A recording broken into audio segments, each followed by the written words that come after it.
का parallelogram law. ठीक है, ये लॉ क्या बोलता है कि मान लो आपके पास एक वेक्टर ये है ए, ठीक है, ये आपका कोई वेक्टर है, इसका नाम दे दो आप ए, और ये एक वेक्टर है बी। ठीक है, इन दोनों का रिजल्टेंट अगर आपको ड्रॉ करना है तो पहले आपको एक पैरेललोग्राम बनाना पड़ेगा जिसकी ये दो एडजेसेंट साइड हैं। ठीक है, पैरेललोग्राम जनरली कैसा होता है, अगर आप देखो ऐसे ही तो होते हैं पैरेललोग्राम। तो ये दो साइड ऑलरेडी बनी हुई हैं लाइक दिस, इसमें टेल पर टेल को होना चाहिए। ठीक है, ट्रायंगल में क्या था, टेल पर हेड, पैरेललोग्राम में दोनों की टेल कॉमन होनी चाहिए। ठीक है, अब जो आपका पैरेललोग्राम बनेगा वो किस तरह से बनेगा, लाइक दिस। ठीक है, ये बन गया, रेडी हो गया। अब इन दोनों का रिजल्टेंट किसके अलोंग होगा पता है, मेजर डायगोनल के अलोंग। डायगोनल क्या होता है आपका, ये लाइन। ठीक है, ये जो यहाँ से यहाँ तक, इसको हम क्या बोलते हैं, इसका एक नाम है मेजर डायगोनल। मेजर डायगोनल मतलब जो बड़ा वाला डायगोनल है, एक और तो डायगोनल है, ये भी तो है, पर ये छोटा वाला है, ये किसी और चीज़ को रिप्रेजेंट करता है। ठीक है, सो ये जो डायगोनल है major diagonal, this will be equal to the magnitude of, और we can say resultant of A vector plus B vector. Clear है, बोलो। अब हमें क्या करना है, इसका मैग्नीट्यूड निकालना है, इसकी लेंथ निकालनी है, और इसका इस ए वेक्टर से कितना एंगल है ये फाई कैलकुलेट करना है। इसमें भी सेम वही करना है जो पहले किया था, कुछ भी चेंज नहीं है। इसको थोड़ा सा डॉट डॉट करके आगे बढ़ाया, यहाँ से एक परपेंडिकुलर ड्रॉप कर दिया लाइक दिस। देखो वही तो बन रहा है कैलकुलेशन पूरा। ये आपका अगर बी है, ये अगर बी है, ये एंगल कितना हो जाएगा, अगर दोनों के बीच में टोटल एंगल थीटा है तो ये भी कितना हो जाएगा, थीटा। ये लेंथ अगेन कितनी आ जाएगी, बी साइन थीटा, और यहाँ से यहाँ तक की ये लेंथ कितनी आ जाएगी, बी कॉस थीटा। फिर ये जो बड़ा ट्रायंगल दिख रहा है तुम्हें, इसमें पाइथागोरस थ्योरम अप्लाई करोगे तो क्या बनेगा, बी साइन थीटा का स्क्वायर प्लस ए प्लस बी कॉस थीटा का स्क्वायर इज इक्वल टू क्या आएगा, रिजल्टेंट का स्क्वायर। क्लियर, ये लेंथ आपकी क्या है, रिजल्टेंट आर। ठीक है, तो देखो सेम वही एक्सप्रेशन मिलेगा जो अभी तुमने ट्रायंगल लॉ से डिराइव किया है। ठीक है, क्या बनेगा आपका, ये एनालिटिकल मेथड वही बताया गया है। यहाँ से आपने इसको मिला दिया, इसको आगे बढ़ा के यहाँ परपेंडिकुलर डाला, और ये एंगल आपका टोटल थीटा था, और ये आपका फाई है। ठीक है, ये आर है, ये ए है, ये बी कॉस थीटा है, और ये बी साइन थीटा है। ठीक है, तो आर का एक्सप्रेशन आपको जो मिलेगा that will be root under same a square plus B square plus 2ab cos theta. ठीक है, फाई बता सकते हो कितना आएगा, बताओ फाई। ईशा बताइए, ईशा फाई कितना है, 10 फाई कितना आएगा बताओ। वेरी गुड, देखो बहुत बढ़िया, ए प्लस बी कॉस थीटा। ठीक है, समझ में आ रहा है नहीं अब, ठीक है, ये हो गया पैरेललोग्राम लॉ। ठीक है, अब इसके कुछ स्पेशल केसेस हैं। स्पेशल केस मतलब एक एक करके समझते हैं। ये हो गया बस। देखो जैसे मान लो एक ये वेक्टर है तुम्हारे पास, ठीक, एक और वेक्टर तुम्हारे पास इसी डायरेक्शन में लगा हुआ है। ठीक है, मैं कह रहा हूँ इन दोनों का रिजल्टेंट कितना होगा बताओ, इन दोनों के बीच में एंगल कितना है बताओ। एंगल सेम डायरेक्शन में है ना, तो एंगल कितना होगा, 0। इसका मैग्नीट्यूड मान लो कितना है, a, इसका मैग्नीट्यूड कितना है, b, तो रिजल्टेंट का मैग्नीट्यूड कितना होगा बताओ। इस फॉर्मूले में आपको क्या करना है, जो अभी आपने फॉर्मूला डिराइव किया है, A square plus B square plus 2ab cos theta, तो वहाँ थीटा की जगह क्या रख दोगे, 0, तो ये बेसिकली आपका क्या बनेगा, देखो इसमें अगर मैं बात करूं a² plus b² plus 2ab cos theta की जगह क्या रख दिया 0, ठीक है, और ये रूट में था पूरा, तो कॉस 0 की वैल्यू कितनी हो गई आपकी, बताओ कॉस 0 की वैल्यू, कॉस 0 की वैल्यू कितनी होगी 1 ना, बोलो, तो ये क्या बन जाएगा आपका root under a² plus b² plus 2ab, है ना। अब ये क्या लिखा हुआ है बताओ, a प्लस बी का होल स्क्वायर ना, 10th में पढ़ा सभी ने, तो ये क्या बन जाएगा आपका a प्लस बी। यानी कि अगर दो वेक्टर सेम डायरेक्शन में हैं तो उनका जो रिजल्टेंट होगा वो मैग्नीट्यूड का उनके क्या होगा सम। क्लियर है, बोलो। सो ये इस केस में जो रिजल्टेंट बनेगा वो इन दोनों का सम होके, अच्छा फाई कैलकुलेट करना जरा, 10 फाई, जो रिजल्टेंट वेक्टर होगा वो किस डायरेक्शन में होगा, तो याद करो हमने फॉर्मूला क्या सीखा था, b sine theta divided by a plus b cos theta, यही तो था। अब इसमें थीटा की जगह 0 रखेंगे तो कितना बनेगा ऊपर साइन 0 0। ट्रिग्नोमेट्री की टेबल याद करनी है सभी को, ठीक है, वो जो टेबल लिखाई ना एंगल की 0 से 90, वो सबको याद होना चाहिए। तो ये 0 हो गया आपका 10 फाई, इसका मतलब फाई कितना हो गया आपका 0। इसका मतलब जो रिजल्टेंट है वो इसी के अलोंग आएगा सेम, ठीक है। सो अगर मैं ये सब मिटा दूँ, अब देखो, सो अल्टीमेटली अगर आपका रिजल्टेंट में बात करूँ तो वो कैसे बनेगा, लाइक दिस, सेम डायरेक्शन में, ठीक है। और दोनों के मैग्नीट्यूड क्या होगा इसमें, add magnitude of A plus magnitude of b. Is that clear, बोलो। नाउ नेक्स्ट देखते हैं, मान लो एक वेक्टर आपकी बार उस तरफ है लेफ्ट में और दूसरा वेक्टर आपका राइट में है, ठीक है। ये आपका है मान लीजिए कितना a और ये है b, ठीक है।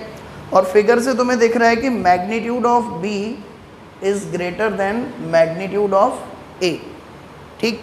एंगल कितना है इन दोनों के बीच में आपकी बार बताओ, 180। एंगल कितना है 180। सो अगर एंगल 180 हो गया, ठीक है, तो फिर वो जो फॉर्मूला आपने अभी लिखा था उसमें थीटा की जगह कितना लिखोगे 180, और वो फॉर्मूला क्या बन जाएगा आपका, अगर हम देखें a² plus b² 2ab cos 180, ये बनेगा ना। cos 180 कितना होता है -1। टेबल याद नहीं है तुम लोगों को भी, टेबल याद है सभी को, है ना, -1, ठीक है। सो ये -1 यहाँ आ जाएगा मल्टीप्लाई होके, तो ये क्या बन जाएगा root under a² plus b² minus 2ab, ठीक है। ये क्या लिखा हुआ है a माइनस बी का होल स्क्वायर, सो ये क्या बन जाएगा magnitude of a minus magnitude of b। Resultant जो है, अच्छा ये magnitude of a minus magnitude of b बनेगा या उल्टा बनेगा magnitude of b minus magnitude of a, वो डिसाइड होगा कि कौन बड़ा है। बड़ा कौन है b ना। सो इसको कैसे लिखोगे नीचे, it will be magnitude of b minus magnitude of a। Clear. और डायरेक्शन कहाँ होगी इसकी, अगेन tan फाई का फॉर्मूला याद करो, tan फाई क्या था b साइन थीटा ना, sine 180 a plus b cos 180। तो ज़रा बताओ साइन 180 की वैल्यू 0, साइन 180 भी कितना होता है 0, ठीक है। So again phi is equal to कितना आ गया 0। यानी कि इसमें भी जो रिजल्टेंट वेक्टर होगा वो जो बड़ा वेक्टर है ना उसी की डायरेक्शन में होगा, ठीक है। क्लियर है, बोलो। So let me rough this, resultant आपका दिखाई देगा ऐसा, देखो बड़े वेक्टर की डायरेक्शन में आया ये, लेकिन इसका मैग्नीट्यूड इससे कंपैरिजन में कम हो गया, और मैग्नीट्यूड कितना होगा इसका magnitude of b minus magnitude of a, ठीक है। ये कुछ डायरेक्ट रिजल्ट हैं जो आपको ध्यान रखने हैं। सेम डायरेक्शन में है तो दोनों को जोड़ दो, ठीक है। अपोजिट डायरेक्शन में है तो बड़ा कौन है पहले ये देखो, उसकी डायरेक्शन में रिजल्टेंट ड्रॉ करो छोटे वाले को घटाकर, ठीक है। जैसे मान लो ये वेक्टर है, आपकी बार ये बड़ा है उस तरफ है, ये छोटा सा वेक्टर है, अभी रिजल्टेंट किस तरफ जाएगा बताओ, लेफ्ट में ना, लाइक दिस, ठीक है। और इसका मैग्नीट्यूड कितना होगा, आपकी बार magnitude of A is greater than magnitude of B दे रखा है, so resultant will be magnitude of A minus magnitude of B, ठीक है। चलो इसके बाद ध्यान से देखो, ये दो केसेस दे रखे हैं आपको। पहले वाले केस में दोनों वेक्टर आपको कैसे दे रखे हैं, परपेंडिकुलर। सो मान लो ये है आपका मैग्नीट्यूड ऑफ ए और ये है मैग्नीट्यूड ऑफ बी। एंगल कितना है इनके बीच में,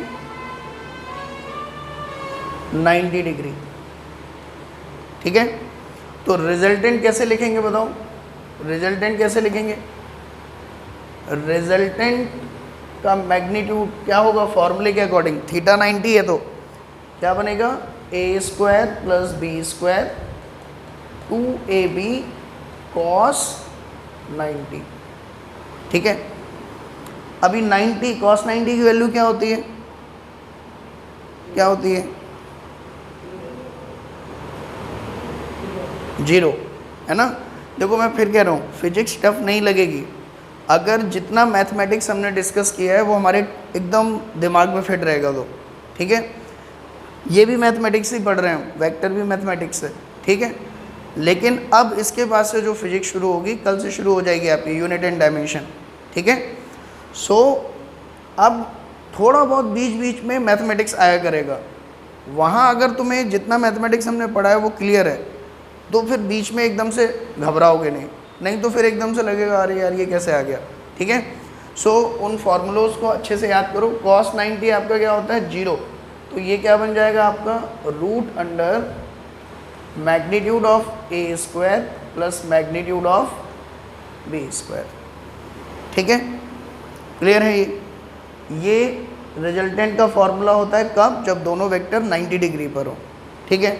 और रिजल्टेंट हमेशा दोनों वेक्टर के बीच से ही जाएगा कहीं से, ठीक है। क्लियर है। तो अगर मैं इसमें कहूँ कि रिजल्टेंट कहाँ जाएगा तो that will be somewhere around like this, ठीक है। अब इसकी लेंथ तो हमने ये पता कर ली, ये आ गया।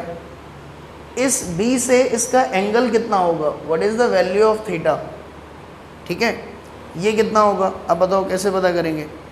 तो आपको सिंपली कुछ नहीं करना है, आप बताओ खुद ही सोचो, रिजल्टेंट कैसे निकालते थे, इसको इधर शिफ्ट किया, यहाँ से अगर मैं परपेंडिकुलर डाल दूँ लाइक दिस, ठीक, तो ये लेंथ किसके इक्वल होगी आपकी, ए के ना, और नीचे वाली किसके इक्वल है, बी, यस और नो।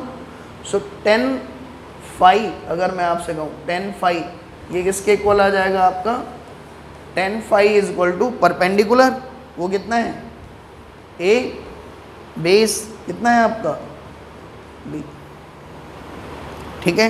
ये 10 फाई हो गया। क्लियर है लोग, याद हो जाएंगे। जैसे मैं एक बहुत सिंपल सा एग्जांपल लूँ आपसे कि मान लो ये एक वेक्टर है 4 और ये एक वेक्टर है 3, बताओ इनका रिजल्टेंट कहाँ जाएगा, तो आप क्या कहोगे, बीच से जाएगा पहली चीज़ तो, ठीक है। और इसका मैग्नीट्यूड कितना होगा, रूट अंडर 3 का स्क्वायर प्लस 4 का स्क्वायर, ये कितना आ जाएगा आपका 5, ठीक है। और ये एंगल कितना होगा, तो परपेंडिकुलर कितना है 3, बेस कितना है 4, तो ये एंगल फाई आप कैसे निकालोगे, 3/4। क्लियर है, 10 phi is equal to 3/4। Clear है ये बोलो 90 डिग्री वाला। अब एक स्पेशल केस इसमें डिस्कस कर लेते हैं, देखो ध्यान से, ये इसी को आगे हम बढ़ा रहे हैं, ये रिजल्टेंट इस तरह से जाएगा आपका। अब देखो ये दो वेक्टर दे रखे हैं आपको, ये बहुत यूज़ होगा आगे फिजिक्स में जल्दी क्वेश्चन करने के लिए। अगर दोनों वेक्टर का मैग्नीट्यूड सेम है, लेट अस सपोज इसका भी ए है और इसका भी मैग्नीट्यूड कितना है a, ठीक। और इनके बीच में टोटल एंगल दे रखा है आपको थीटा। अब मैं कह रहा हूँ कि इन दोनों का रिजल्टेंट बताओ कहाँ से पास करेगा और कितना होगा उसका मैग्नीट्यूड। तो ये शॉर्टकट है, वैसे भी आप निकाल सकते हो, कोई दिक्कत नहीं है उसमें, ठीक है। ये जो दो फॉर्मूले लिखाए हैं ना ऊपर, उससे भी निकाल सकते हो, ठीक। बाकी डायरेक्ट याद रखो कि कभी भी अगर सेम मैग्नीट्यूड के दो वेक्टर दे रखे हैं, एंगल थीटा है, तो रिजल्टेंट जो होगा वो हमेशा बिल्कुल उनके एंगल बाइसेक्टर से पास करेगा, एंगल बाइसेक्टर से, बाइसेक्टर के अलाउंग, ठीक। यानी कि ये एंगल कितना होगा आपका θ/2 और ये एंगल भी कितना होगा आपका θ/2, ठीक है।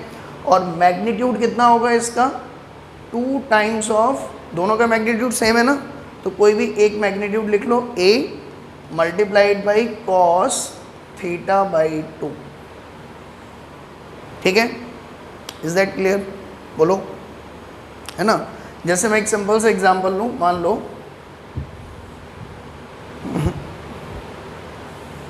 ये दो वेक्टर है मान लो, ठीक। इन दोनों के बीच में एंगल कितना है आपका 60 डिग्री। इसकी वैल्यू भी 10 न्यूटन है और इसकी वैल्यू भी 10 न्यूटन है। तो कोई बता सकता है मुझे इनका रिजल्टेंट कैसे पास करेगा?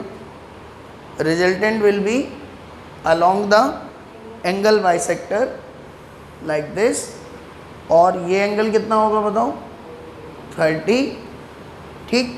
और इसकी लेंथ कितनी होगी 2 × 10 × cos 60/2, ठीक है। टोटल एंगल का हाफ, क्लियर है। सो ये कितना आ जाएगा आपका 20 cos 30 बनेगा। ये cos 30 की वैल्यू होती है √3/2, 2 से ये 20 कैंसिल, इट विल बी 10√3, यानी कि ये जो लेंथ आएगी that is 10√3। Is that clear? बोलो। सो ये आपके सारे स्पेशल केसेस हो गए, ठीक है। देखो इसके बाद आपके आते हैं प्रॉपर्टीज ऑफ वेक्टर एडिशन, ठीक है। वेक्टर एडिशन की कुछ प्रॉपर्टी है, ये कभी एक नंबर में पूछ दिया जाता है। कम्यूटेटिव, कम्यूटेटिव का मतलब क्या होता है कि अगर मान लीजिए आपको इस तरह से दे रखा है, ए वेक्टर को ऐड किया बी वेक्टर से, ठीक है, A vector plus B vector, this will be equal to B vector plus A vector. ये जो प्रॉपर्टी है ना, ये आप नॉर्मली भी पढ़ते हो, 1 + 2 = 2 + 1, ये सेम ही आते हैं ना दोनों, ठीक है। ऐसे ही वेक्टर भी इस रूल को ऑबे करते हैं, ए को बी में ऐड करो या बी को ए में ऐड करो, एक ही बात है, ठीक है। इस प्रॉपर्टी को बोलते हैं कम्यूटेटिव प्रॉपर्टी, ठीक। दूसरी आपकी होती है एसोसिएटिव। एसोसिएटिव का मतलब क्या है, जैसे मान लो यहाँ नंबर्स में लिखा हुआ है 2 + 3 ब्रैकेट में +4, पहले हम 2 और 3 को ऐड कर रहे हैं, फिर हम किसको ऐड कर रहे हैं 4 को, तो ये कितना आएगा आपका 5 + 4 विच इज़ इक्वल टू 9। इसको हम ऐसे भी कर सकते थे कि पहले 3 + 4 को ऐड करें और फिर 2 को ऐड करें, तो इसमें भी आंसर कितना आएगा 2 + 7 = 9। सेम आ रहे हैं ना दोनों रिजल्ट। तो अलजेब्रिक एडिशन तो होता है एसोसिएटिव प्रॉपर्टी, ठीक। वेक्टर के साथ भी ये ट्रू है, मतलब अगर आप ए और बी को पहले ऐड करो और फिर उसमें किसको ऐड करो सी को, ठीक, ये सेम वही वेक्टर देगा अगर आप पहले बी और सी को ऐड कर लो और फिर उसमें किसको ऐड करो ए वेक्टर को, ठीक है। It will give the same vector, ठीक। एक नंबर में कभी कभी पूछ लेता है कॉम्पिटिटिव एग्जाम में, कम्यूटेटिव एंड एसोसिएटिव। क्लियर है ये? बोलो। चलो then polygon law of vector addition, ये क्या होता है पॉलीगन लॉ? पॉलीगन क्या होते हैं बताओ? जैसे ट्राइंगल, रेक्टेंगल, पेंटागन, हेक्सागन, ये सब क्या हैं पॉलीगन, मल्टीपल साइड्स हैं, ठीक है। तो अभी हमने केवल 2 का पढ़ा है कि अगर ये एक वेक्टर है, ये एक वेक्टर है, ठीक है, तो इनका रिजल्टेंट क्या होगा, ये third side in opposite sense, ठीक, मान लो 3 वेक्टर हैं, 1 2 और 3 वेक्टर हो गए ना, देखो 1 2 3, और इन सभी को हमने कैसे अरेंज किया है, along the side of A polygon. ठीक, तो जो इन तीनों का रिजल्टेंट है वो इस पॉलीगन की रिमेनिंग साइड के थ्रू दिया जाएगा इन द अपोजिट सेंस। ठीक है, यानी कि अगर इस वेक्टर का नाम दूं मैं ए, इसका बी, इसका सी, तो ये वेक्टर क्या होगा आपका, A vector plus B vector C vector. समझे, इसको बोलते हैं पॉलीगन लॉ। जैसे मान लो मैं तुमसे पूछूं,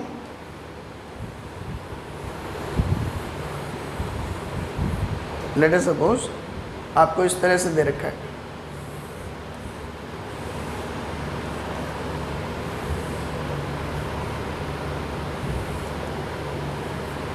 ठीक है, ये वेक्टर ए है, ये वेक्टर बी है, ये वेक्टर सी है, ये वेक्टर डी है। एक क्वेश्चन बनाए, ठीक है, क्वेश्चन समझना ध्यान से। What is the value of A plus B plus c plus d, क्या वैल्यू आएगी इसकी, बताओ, सोच के बताओ आराम से बताओ। और इससे पहले अगर ये क्वेश्चन करना चाहो तो ये भी कर सकते हो, इससे थोड़ा आइडिया लग जाएगा। ये वेक्टर ए है, ये वेक्टर बी है और ये वेक्टर सी है। ठीक है, what is the value of A plus B plus C, इस केस में तीनों का सम।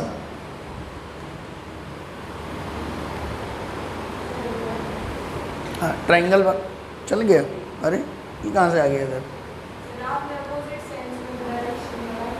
अच्छा अपोजिट डायरेक्शन में लगा दिया ना मैंने, तो बताओ क्या होगा। सी वेक्टर जो है, ध्यान समझो, वो अपोजिट डायरेक्शन में है। अगर मैं इसको ऐसे बना देता, मान लो एक नया वेक्टर ड्रॉ कर रहा हूँ लाइक दिस, इसको मैं क्या नाम दूंगा, माइनस सी वेक्टर ना, जो सी वेक्टर अभी तुम्हारे सामने लिखा हुआ है, अगर इसकी डायरेक्शन चेंज कर दूं मैं तो ये क्या बन जाएगा, माइनस सी वेक्टर। और ट्राइंगल लॉ के अकॉर्डिंग माइनस सी वेक्टर किसके इक्वल होगा, ए प्लस बी, बोलो ना, यस और नो। देखो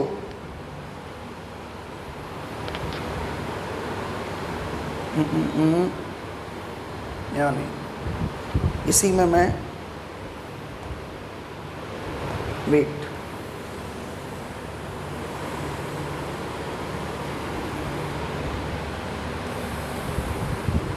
देखो इधर, जैसे मान लो मैं आपसे कह रहा हूँ कि ये आपका एक वेक्टर है ए, ठीक, ये एक वेक्टर है बी, ठीक, यहाँ अगर मैं इस वेक्टर को ड्रॉ करूँ, लेट अस सपोज ये अभी क्या है, सी वेक्टर, ठीक, तो ट्राइंगल लॉ के according can I write c vector is equal to a vector plus B vector, ऐसे लिख सकते हैं, बोलो, क्योंकि ये ट्राइंगल की थर्ड साइड है और कैसे सेंस में है, अपोजिट सेंस में, ठीक, that is why c vector is equal to a vector plus B vector. ठीक है, यस और नो। अब अगर मैं इसको इधर लेके जाऊं, इस साइड में, ध्यान समझो, या इस वेक्टर की जगह मैं उल्टा वेक्टर ड्रॉ कर दूं, इस वेक्टर का क्या नाम दूंगा मैं, बताओ, इस वेक्टर का, let us suppose D vector नाम है इसका। डी और सी में क्या रिलेशन है बताओ, मैग्नीट्यूड सेम है, डायरेक्शन अपोजिट है, तो आई कैन राइट ना d vector is equal to minus of c vector, I can write like this, बोलो, मैग्नीट्यूड सेम है, डायरेक्शन अपोजिट है, इसीलिए माइनस करके लिख दिया, ठीक। तो अब इस सी वेक्टर की जगह अगर मैं डी को लिखूंगा तो क्या आएगा, माइनस डी वेक्टर, बोलो, this is equal to a vector plus B vector, is that clear, बोलो। अब ये डी जब इधर जाएगा तो क्या बन जाएगा, A plus B plus D is equal to 0, yes और नो। यानी कि अगर इस C की जगह मैं केवल D वेक्टर ड्रॉ करूं,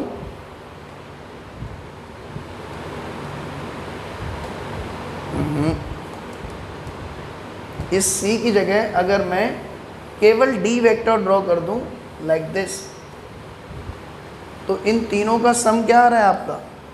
0। समझ में आया? यानी कि अगर तुम्हें कभी भी कोई भी पॉलीगन सेम सेंस में चलता हुआ क्लोज होता हुआ दिख रहा है, तो उन सभी के वेक्टर का सम क्या आ जाएगा? 0। मैं कल को तुमसे कहूँ ट्रायंगल छोड़ो, ये रेक्टेंगल है मान लो, A B C और D, ये सभी सेम सेंस में दिख रहे हैं ना, बोलो, तो इन सभी का सम क्या आएगा आपका? 0। A plus B plus c plus D is equal to 0। Clear? बोलो। लेकिन यहीं पर अगर इस D को मैं उल्टा कर दूं, इस वाले D को हटा के मैंने क्या किया, ये सभी तो सेम सेंस में थे, देखो सेम सेंस में जा रहे हैं, लेकिन इस वाले को मैंने ऐसे कर दिया लाइक दिस, तो ये जो अकेला वेक्टर है ना, जो अपोजिट सेंस में है, वो इन सभी के सम के इक्वल आएगा। ठीक है? So this D vector is equal to A plus B plus C. इसको बोलते हैं पॉलीगन लॉ। ठीक है?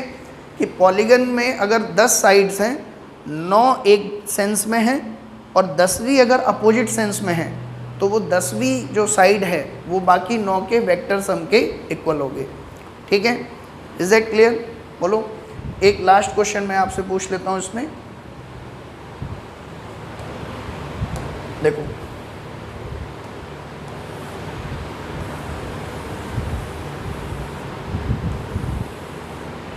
इसमें बताओ,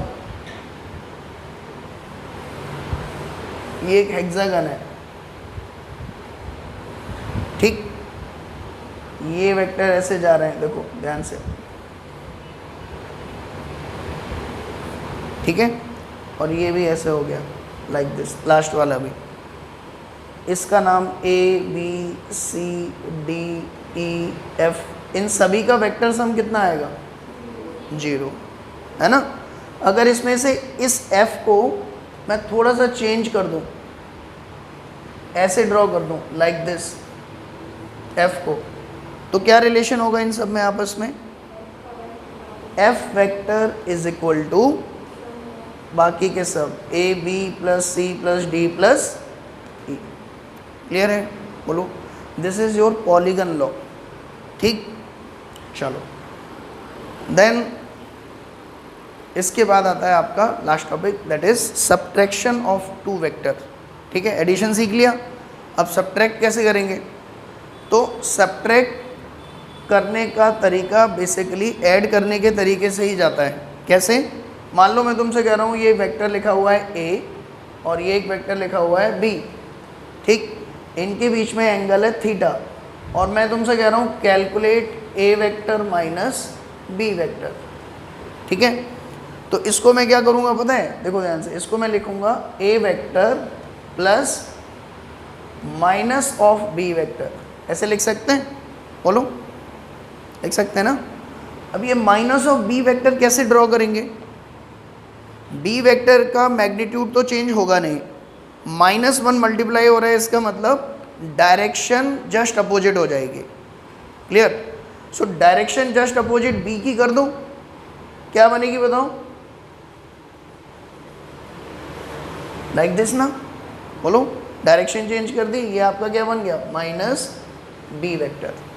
ठीक, अभी ये एंगल थीटा है, तो आप जरा बताओ, ये एक नया वेक्टर बन गया, इसको मैं थोड़ी देर के लिए नाम दे देता हूँ A vector plus D vector, where D is equal to minus B, ऐसे लिख सकते हैं ना। बोलो, तो ये जो वेक्टर है माइनस B वेक्टर, इसको थोड़ी देर के लिए आप कैसे देखो? D वेक्टर की तरह। ठीक है, ये सुनो, अब ये बताओ इन दोनों के बीच में कितना एंगल है? A और D के बीच में ये थीटा था, ये अब कितना हो गया? 180 माइनस थीटा। क्लियर है? और 2 वेक्टर के सम का रिजल्टेंट आपको पता है पहले से ही, क्या होता है बताओ? Resultant is equal to root under magnitude of A का square plus magnitude of D का square plus 2 into magnitude of A into magnitude of D into cos theta. अभी एंगल कितना है इन दोनों के बीच में 180 माइनस थीटा, तो इसको आप क्या लिखोगे 180 minus theta. Is that clear? बोलो। सो मैग्नीट्यूड ऑफ डी, देखो डी और बी की डायरेक्शन केवल अपोजिट है, लेकिन अगर मैग्नीट्यूड की बात करें तो दोनों के मैग्नीट्यूड क्या आएंगे आपके सेम। ये सुनो माइनस तो हट जाएगा मैग्नीट्यूड से, ठीक। सो इस डी की जगह हम क्या लिख सकते हैं magnitude of b. So this will become root under a square plus B square plus 2ab cos 180 minus theta किसके इक्वल होगा बताओ? ट्रिग्नोमेट्री में हमने सीखा था cos 180 minus theta is equal to, मैंने सिखाया था कि कभी भी अगर ऐसे लिखा हुआ है 180 माइनस थीटा, तो पहले ये देखा करो कि 90 का कितना मल्टीपल है 2 इंटू 90, तो 2 अगर इवन है 90 का इवन मल्टीपल है तो कॉस कॉस ही रहेगा, साइन साइन ही रहेगा, टेन टेन ही रहेगा अगर 90 का इवन मल्टीपल है, ठीक है। तो ये क्या रहेगा सेम कॉस, ठीक है। बाकी का बचा एंगल यहाँ आ गया थीटा, और 180 माइनस थीटा किस क्वाड्रेंट में होगा बताओ? फर्स्ट या सेकंड? 180 से कम है थोड़ा सा, सेकंड में ना। सेकंड में कौन पॉजिटिव होता है? साइन, बाकी सब क्या होते हैं negative. So it will B minus cos theta. समझ में आया? सो कॉस 180 माइनस थीटा आपका किसके इक्वल होगा? माइनस कॉस थीटा के, ठीक है। अब समझ में आया कैसे धीरे धीरे फिजिक्स लिंक होती है। जैसे वेक्टर में ट्रिग्नोमेट्री यूज़ हो रही है, ठीक, ऐसे ही अब तुम मोशन इन स्ट्रेट लाइन पढ़ोगे तो उसमें वेक्टर यूज़ होगा, ठीक है। तो ये बिल्कुल भी मत सोचो कि ये चैप्टर छोड़ देते हैं, अगले चैप्टर से बहुत अच्छे से पढ़ेंगे और समझ में आ जाएगी। फिजिक्स बिल्कुल भी ऐसी नहीं है बेटा, ठीक। डे 1 से, मतलब आपको अगर लॉग पढ़ाया ना आज, तो आप ये मान लो कि लॉग का आगे बहुत यूज़ होने वाला है, तभी लॉग पढ़ाया गया है। ग्राफ पढ़े हमने, तो आप देखेंगे मोशन इन स्ट्रेट लाइन में ग्राफ का बहुत यूज़ होगा, ठीक, ठीक है। सो अभी 1-2 दिन है हमारे पास फिजिक्स मेन स्टार्ट होने में। अगर पीछे के टॉपिक हमने रिवाइज़ नहीं किए हैं तो उसको अच्छे से रिवाइज़ कर लें, ठीक है। घर जाके आज जैसे ट्रिग्नोमेट्री यूज़ हो रही है तो घर जाके ट्रिग्नोमेट्री एक बार रिवाइज़ कर लो आज, ठीक है, कि एंगल वेंगल कैसे निकालते हैं ये सब, ठीक है। चलो, सो ये माइनस कॉस थीटा बन गया। इसका मतलब आपका जो रिजल्टेंट का मैग्नीट्यूड बनेगा उसका फॉर्मूला क्या बनेगा? A square plus B square plus 2ab plus हट जाएगा अब इसमें से क्या आएगा? माइनस 2ab कॉस थीटा, ठीक है। अगर r is equal to a minus B दे रखा है तो magnitude of r is this one. अगर प्लस दे रखा होता तो क्या आता answer? Plus 2ab cos theta. Minus दे रखा है तो माइनस 2ab कॉस थीटा, ठीक है। फॉर्मूला तो याद हो जाएगा, सिंपल है। बोलो। अभी रिजल्टेंट वेक्टर कहाँ आएगा इसका? डायरेक्शन ऑफ वेक्टर अगर हम बात करें, डायरेक्शन देखो इन दोनों का रिजल्टेंट बीच से ही तो आएगा ना कहीं, ये सुनो, इन दोनों का रिजल्टेंट इनके बीच से आएगा यहाँ से कहीं। इसको मैं अलग से और बता देता हूँ एक बार। देखो यहाँ पे ड्रॉ भी कर रखा है। इन दोनों का रिजल्टेंट अगर ड्रॉ करना है मुझे तो पहले मैं क्या करूँगा? इसको शिफ्ट करके इसके हेड पे ले आऊँगा, यस और नो? तो वो देखो अगले स्टेप में इसको ले आए हेड पे। अब एक ये वेक्टर हो गया, एक ये वेक्टर हो गया, ठीक है। तो इनका रिजल्टेंट कहाँ होगा? इसको मिलाते हुए थर्ड साइड ट्राइंगल की, यस और नो? वो आपके वेक्टर हो गए। तो ए और बी अगर ये दे रखे थे, एंगल थीटा था, तो ए माइनस बी कहाँ आ रहा है? इधर। ए प्लस बी कहाँ आता था? याद करो, ए प्लस बी बीच से इधर, ठीक है। ए माइनस बी कहाँ आ रहा है? इधर, ठीक है। थोड़ी सी प्रैक्टिस करते हैं इसकी। जैसे ये एक वेक्टर है, मान लो ए वेक्टर, और ये क्या है? B vector. A minus B draw करना है मुझे, ड्रॉ करना है पहले जल्दी से। अगर a प्लस बी ड्रॉ करना है तो वो तो कैसे करेंगे, सीधा सीधा देखो, पहले b को इधर लेके गए लाइक दिस, ये b है, और अब इन दोनों का सम कैसे करेंगे, यहाँ से ये मिला दिया, ये वेक्टर क्या ड्रॉ किया हमने, a प्लस बी। क्लियर है, बोलो। अब a माइनस बी ड्रॉ करना है तो पहले तो b को माइनस करो, b माइनस कैसे होगा, बस ये एरो हटा के यहाँ लगा दो एरो लाइक दिस, ठीक है।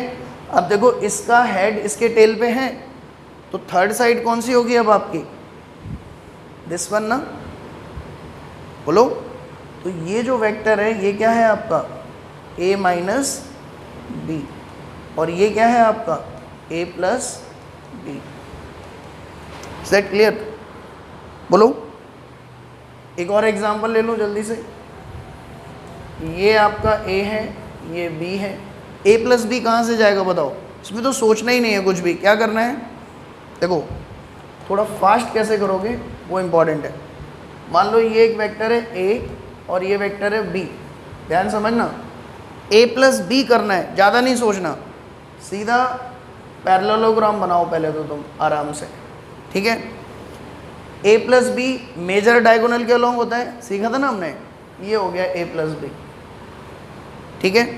अभी a माइनस बी कहाँ होगा, इसको थोड़ा सोचते हैं, माइनस बी कैसे होगा बताओ, b का एरो ऊपर है ना, अभी b का एरो कहाँ हो जाएगा, नीचे, ठीक। अब एक ये साइड हो गई ट्राइंगल की, एक ये साइड हो गई, तो रिजल्टेंट कहाँ से जाएगा बताओ, थर्ड साइड ना, और कहाँ से कहाँ डायरेक्शन होगी उसकी, b से a, so this is your a minus b. Clear, तो मेजर डायगोनल तो क्या होता है, major diagonal a plus b, minor diagonal क्या होता है आपका, smaller diagonal a minus b. Is that clear, ये क्वेश्चन आता है बेटा, ऐसे आएगा, minor diagonal of parallelogram represent, option होंगे a plus b, a minus b, ठीक है, a इंटू बी, ऐसे रहेगा ऑप्शन, ठीक है। तो माइनर डायगोनल क्या बताएगा, a minus b, major diagonal क्या बताएगा, a प्लस बी, ठीक है। अब क्विकली करेंगे, बताओ, ये एक वेक्टर है c और ये एक वेक्टर है d, ठीक है। मैं कह रहा हूँ कि इसमें c प्लस डी और c माइनस डी बताना है, कैसे करोगे जल्दी से बताओ। सबसे पहले पैरेललोग्राम कंप्लीट करो, ये हो गया पैरेललोग्राम, c प्लस डी इनके बीच से ये हो गया c प्लस डी, और c माइनस डी अगर निकालना है तो दिस वन, ठीक है। एक और एग्जांपल ले लेते हैं, ये लिखा ही हुआ है, major and minor diagonal of parallelogram. So ये अगर आपका a मान लो c है, ये d है, तो ये येलो वेक्टर क्या रिप्रेजेंट कर रहा है आपका, बोलो, मेजर डायगोनल है ना पैरेललोग्राम का, तो ये क्या होगा, c प्लस डी, और माइनर डायगोनल अभी बताया वो क्या होगा, दिस वन, ये क्या होगा, c माइनस डी। क्लियर है, इसको थोड़ा क्विक होना चाहिए, ये p है, ये q है, p प्लस क्यू ड्रॉ करना है, कैसा होगा, पहले पैरेललोग्राम ड्रॉ कर लो, ये हो गया, बीच से जो जा रहा है इनके that is p plus q, major diagonal, ठीक है। p माइनस क्यू ड्रॉ करना है तो इस q को उल्टा कर दो लाइक दिस, माइनस क्यू, और इन दोनों का जो सम होगा, अब देखो इन दोनों का वो कैसा जाएगा, लाइक दिस, माइनर डायगोनल कर लेंगे, बोलो, p plus Q p minus Q हो जाएगा, ठीक है। ये माइनर डायगोनल हो गया आपका, ठीक है। अब इसके एप्लीकेशन देख लेते हैं, ठीक, पैरेललोग्राम के, जैसे इस बर्ड को ऑब्जर्व करो तुम, ऐसे तो उड़ती चिड़िया, कैसे उड़ती है, देखो ध्यान से, इसके पंखों को देखो ध्यान से, अगर पंख हटा दिए जाएं तो नहीं उड़ पाएगी ना, यानी कि पंखों से ही ये कुछ मैकेनिज्म करती है, ठीक, और पंखों की डायरेक्शन को चेंज करके ही ये, जैसे चिड़िया ऐसे जा रही है, ऐसे मुड़ जाती है कि नहीं, जिस डायरेक्शन में उसको जाना हो, तो वो बेसिकली इन पंखों से ही अपनी डायरेक्शन को कंट्रोल करती है। ठीक है, कैसे करती है वो डायरेक्शन कंट्रोल? अगर हम बात करें, देखो अब मैं चिड़िया बनाऊंगा, ठीक है, जो कि बिल्कुल भी चिड़िया नहीं लगेगी, इसलिए ये मैंने डाला हुआ है। ठीक है, उसको चिड़िया मान लेंगे हम लोग। ठीक, तो मान लो कि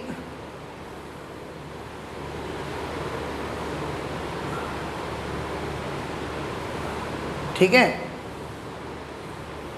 ये एक चिड़िया है, ठीक है, जो कि कछुआ लग सकती है थोड़ा सा। ठीक है, अभी ये इसके पंख हैं। ठीक, ये अपने पंखों से क्या करती है, यहाँ की जो एयर है ऐसे फड़फड़ाती है ना, तो यहाँ की एयर को तेज़ी से पीछे की तरफ खींचती है, लाइक दिस।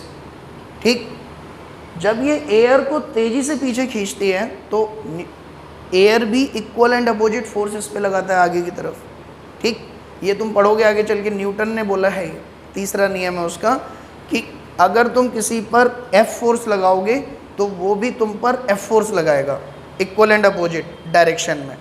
ठीक है, तो यहाँ से ये चिड़िया पंखों से हवा को पीछे धकेलती है, और यहाँ की जो हवा है, ठीक, वो इस चिड़िया को अपोजिट डायरेक्शन में फोर्स लगाती है सेम। ऐसे ही इस वाले पंख से भी यही होता है, इसने यहाँ की हवा पीछे धकेली, हवा ने इक्वल एंड अपोजिट फोर्स आगे की तरफ लगाया। ठीक, तो ये जो चिड़िया है इसके पीछे वाले पोर्शन पे इफेक्टिवली दो फोर्स लगते हैं, F2 एंड F1। ध्यान समझना, ध्यान से बेटा।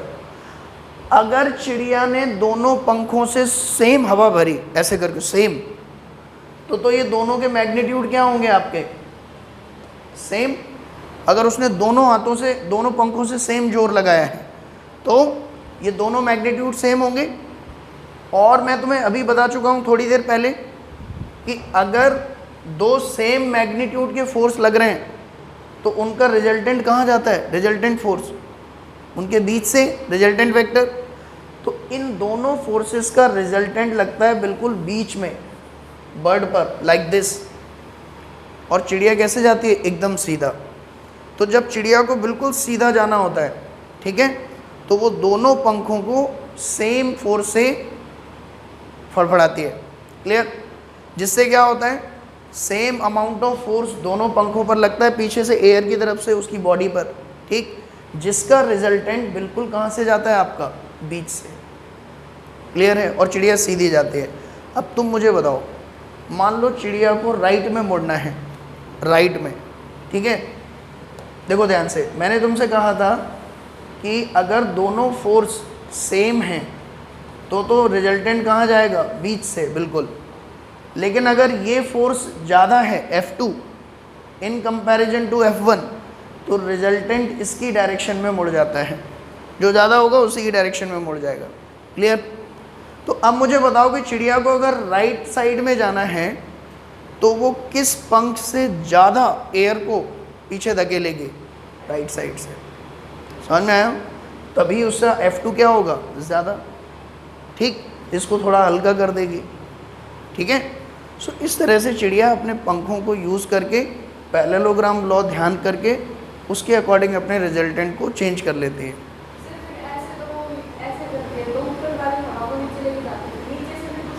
कौन सी? हाँ बिल्कुल बिल्कुल भाई, ये तो फोर्स आगे की तरफ लगा, अब जैसे उड़ रही है तो सर नीचे से भी कुछ लगना चाहिए, बिल्कुल लगता है। ठीक है, अल्टीमेटली वो अपने मोशन को इस तरह से करती है कि उसका वेट भी बैलेंस रहे। ठीक है ना, चिड़िया नीचे ऐसे ऐसे बहुत देर तक ऐसे नहीं चलती है चिड़िया। ठीक है, अब वो अलग अलग पंछी हैं, चील है वो ऐसे ही चलता है, ठीक है, बहुत ऊंचाई पे। ठीक, सो बेसिकली अपनी बॉडी मोशन को कंट्रोल करके वो लोग आसमान में उड़ते हैं। ठीक है, और अपनी डायरेक्शन चेंज करते हैं। Is it clear? बोलो। नेक्स्ट आपका है